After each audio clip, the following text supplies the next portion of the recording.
Hello, my name is Imogen and I'm an SEO executive at StrategiQ, which is a digital marketing agency based in Suffolk. Today I'm going to give you a little bit of an insight into how I got into SEO and more specifically like digital marketing. I'm going to cover some of the basics in terms of sort of the fundamentals within SEO, and then I've provided a few links at the end for whether or not you want to see or read more about SEO.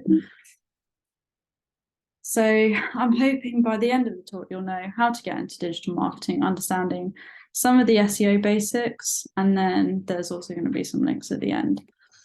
So the talk's going to be sort of sectioned into four different bits, where the first bit is going to be about how I got into digital marketing and sort of how I developed into SEO. And then I'm going to provide a little bit of an insight into the different sections or different fundamentals within SEO, and then also the links at the end for whether or not you want to read a bit more. So a little bit about me and my background.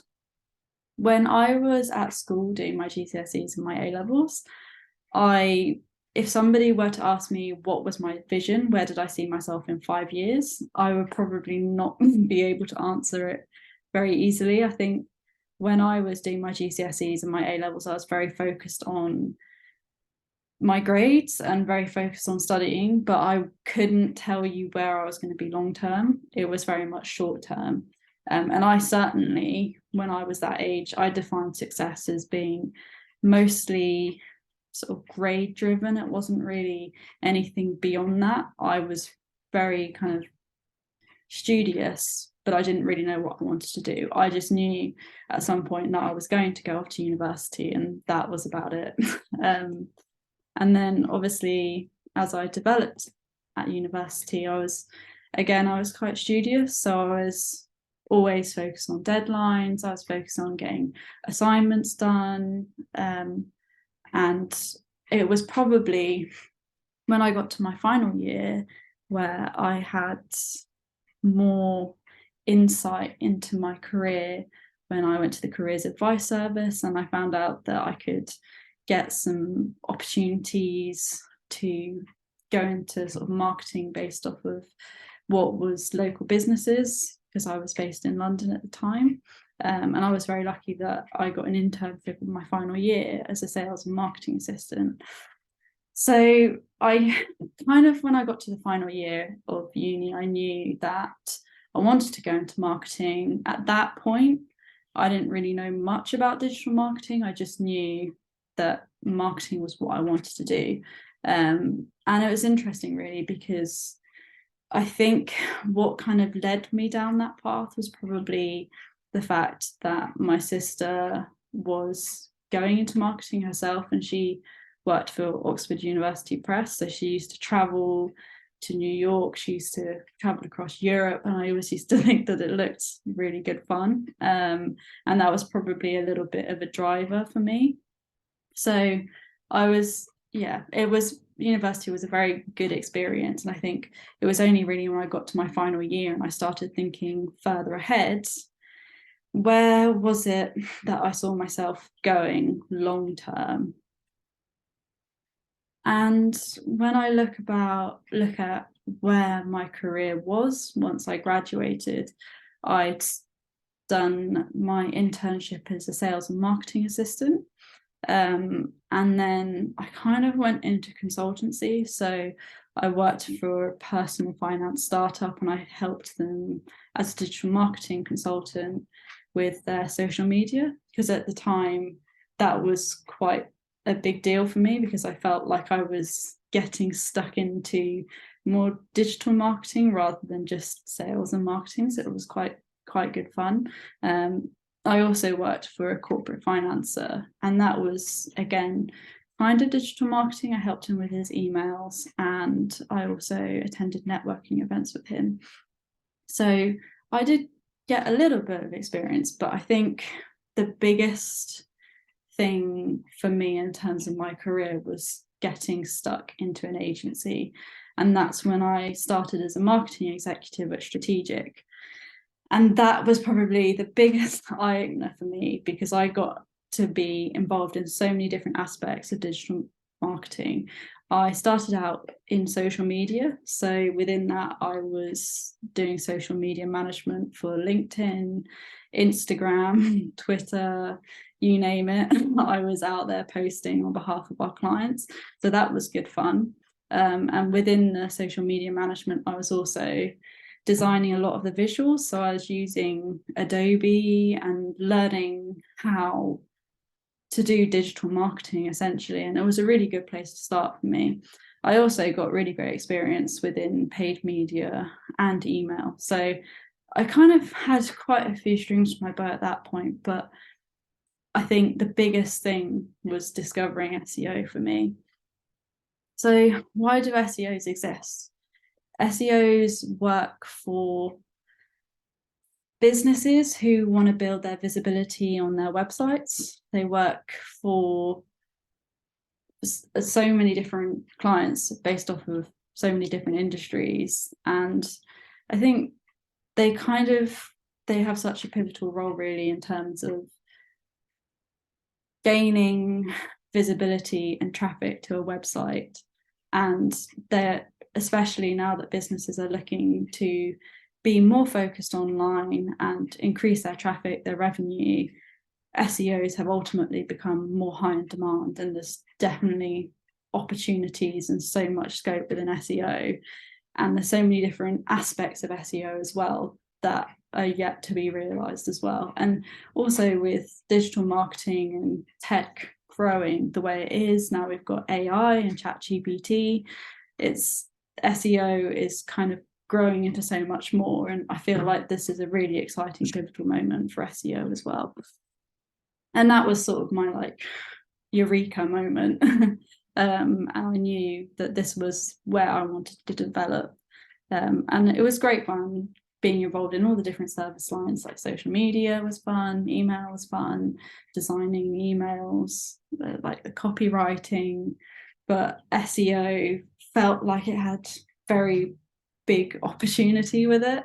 I was very lucky that I'd sort of found my niche at that point.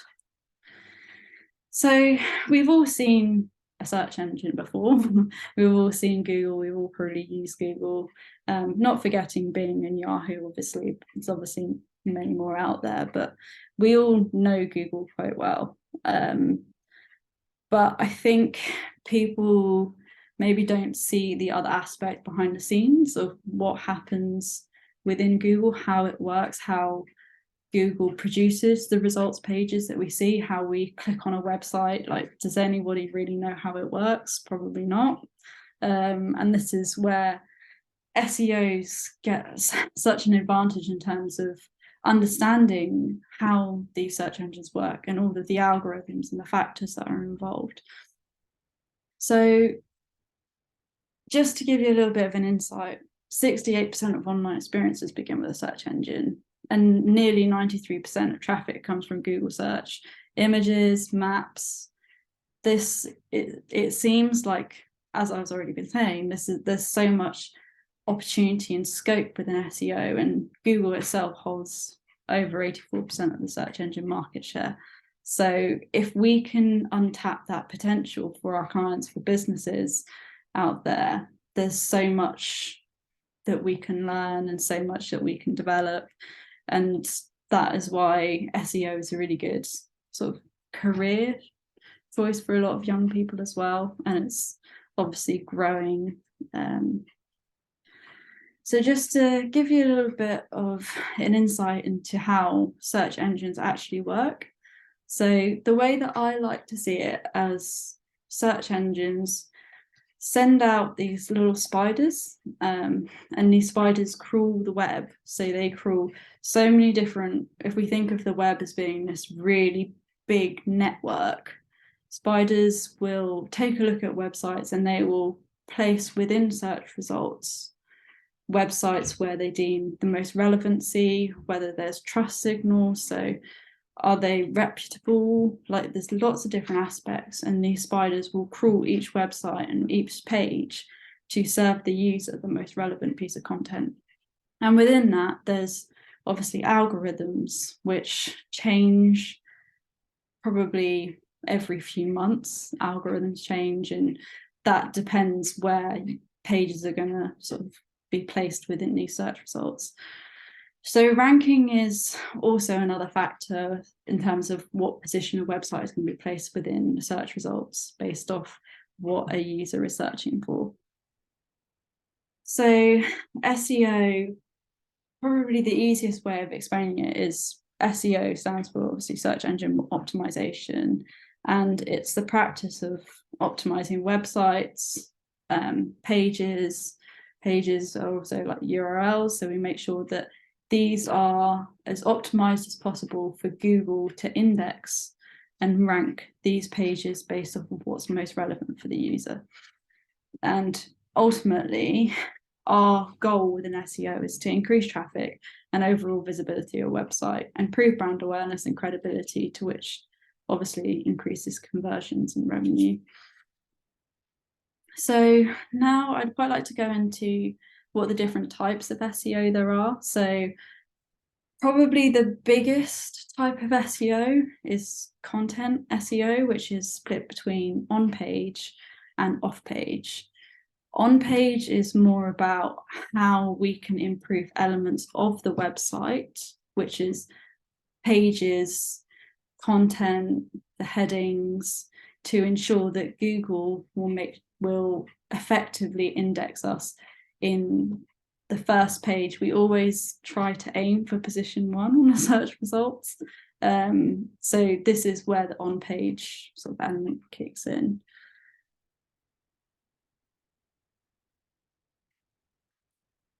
So I've used an example here is how is coffee produced. So this is going to be any standard kind of query or keyword that you might put into Google, and this is what a search result looks like. So we've obviously got a few different URLs within there, and those headings there, those are called meta titles, and the meta titles are what we define in the back end of a website for Google to show up what the content is. So a meta title is what we're telling Google is what the piece of content is going to be about. And then the bits underneath the titles are called meta descriptions. So these are also little elements that we add within the piece of content to tell Google more descriptive about what that page or piece of content is going to be about. So if we go on to the position 1 for coffee, we've got the National Coffee Association. So we know that that's quite a big domain. It's obviously quite authoritative, quite reputable. Within it, we can see that there's heading structures, which is really good to see. So that's obviously in H1. We've got subheadings within that. We've got a good amount of content. It's well laid out. We've got really quite a few images as well, which is really good to see. And then we've also got internal links, so linking out to other relevant pieces as well also helps Google understand how that page works and whether or not it's most relevant for the user.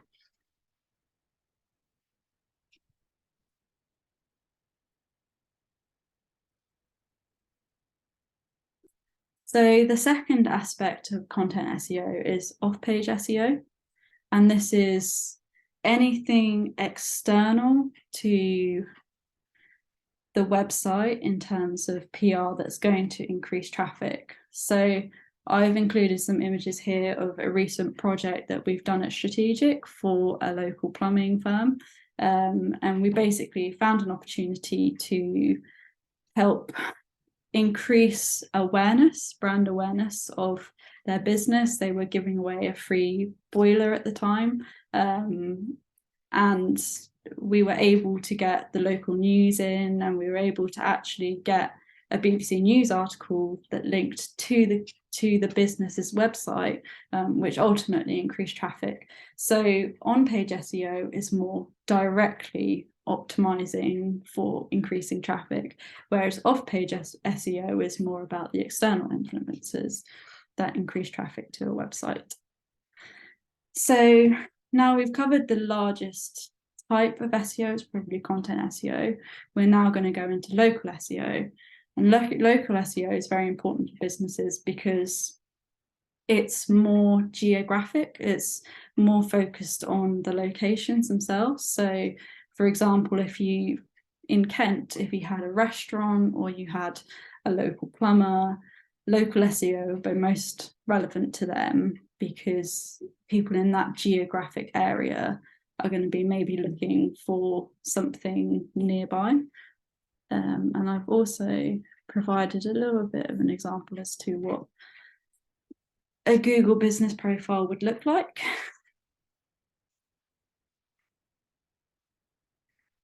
So for this example, I've used a coffee shop, which is based in Shoreditch. And bearing in mind, whatever you put within the search results, you could put high schools or grammar schools in Kent, for example, and a very similar thing, or more so for businesses, would appear within the right-hand side. So as you can see, that is the Google business profile for that company or that business. Within that, they've included images. And these are not only just images that are provided by the business, but they're also provided by the customers, and we call that user-generated content. And then we've got an image of the outside of the business, which is provided by Google, which is best practice to make sure that all of these things are included within the Google business profile. We've also got all of the contact details. So we've got the address, the hours, we've got phone numbers, we've got a link to the website, which is all, we need to make sure that all of that exists within a Google business profile to effectively rank within local SERPs or local search engine results pages.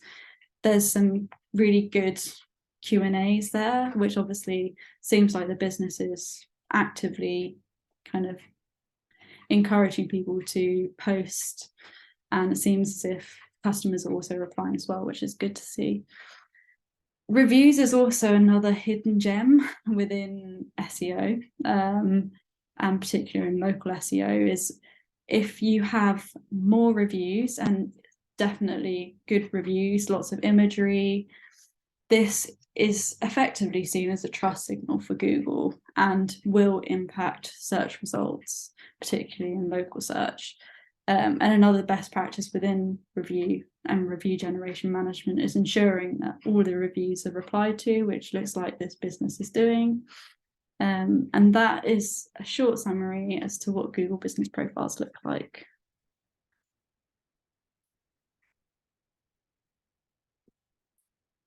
And then next, we've got how you can optimize a Google business profile. So you need to make sure that you've claimed and verified your Google business profile. You've filled out all the business information, you've monitored and responded to all the reviews, and you've optimized the website or the link that you put within your Google business profile for the certain keywords that you're hoping to rank for. And this is a little bit of a summary in terms of what a local search result might look like. So I've gone again for coffee shops in Shoreditch, but you could tailor that to whatever you think would be relevant. And what we've got here is a classic example of a map pack, which is classic local search results. So you've got an example of a map that's linking out to all the businesses. You've got various different coffee shops there, and if you click on that, you can see this are the search results for all of the businesses, and you can see all of their reviews, which is good to see, which is certainly one of the main ranking factors within local. And this is obviously going to be a similar format across all of the different search queries that you might have, whether it's coffee shops, restaurants, plumbing, you name it, there will be a search result or local search for it, dependent on whether or not there's nearby services. So if we go for grind, which is the example that we use for the Google business profile, we can see again that they're appearing within page 1, which is good to see. and they've got links to their websites, they've got menus, they've got all their reviews there, and they're pulling through on position page 1, on page 1 for coffee shops in Shoreditch.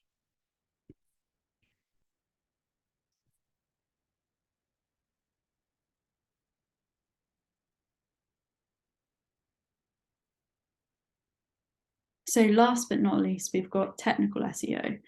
And this type of SEO is probably my favorite type of SEO because it's more focused on how your website is laid out and how you can ensure that it's crawlable for search engines like Google. So how do we make sure that a website is effectively indexable and that there's nothing from a layout point of view that is causing Google to not index your page or not put it onto a search engine results page? And so the basics within technical SEO are making sure that you've got good page loading speed, the layout or the site architecture is, makes sense to Google, and that it's all kind of the main nav is all laid out properly, and that not only Google can index your page, but your users are able to follow your site architecture in a way that makes sense. And we kind of, within technical SEO, we do also create the layout of the website. So quite often we will have like brainstorming sessions. So we'll get together and we'll try and lay out the architecture and we'll map it all out. And it's quite nice at that point because we get very involved with developers and all different aspects of marketing, really, which is why SEO is so important, because we are effectively responsible, as well as sort of the development and other areas of digital marketing, increasing traffic to the website and ultimately producing revenue for businesses. So that is my overview to SEO. I've got some useful resources. So I've added sort of a training course, local SEO. Bright Local is really good to learn about review generation management. There's various different courses on there. And then the Blue Array Technical SEO certification is also really good for if you wanted to look at the technical side of websites. And that is it. Thank you for taking the time to listen to me today, and let me know if you have any questions, and you can find me on LinkedIn.